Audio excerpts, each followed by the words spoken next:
niya pa alam na may cancer siya, ibig sabihin, wala pang diagnosis. Walang iniindayan. Walang iniintindihan. Lahat ginagawa niya. Tama? Hanggang sa dumating sa puntong nagpa-biopsy. Ang biopsy kasi is a confirmatory and conclusive test to know if yung pinacheck mo is malignant or benign. Alam niyo ibig sabihin ng malignant?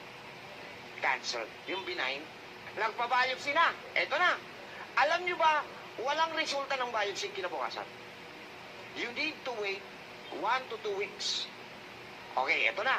Nung nagpa-biopsy ka, nung araw na yon, yung mga pasyente, ha, hindi niyo pa alam na may cancer siya. Positive pa thinking yan. Sana benign. Sana negative. Tama ba? Eto na. Dumating ang araw ng paghuhukom.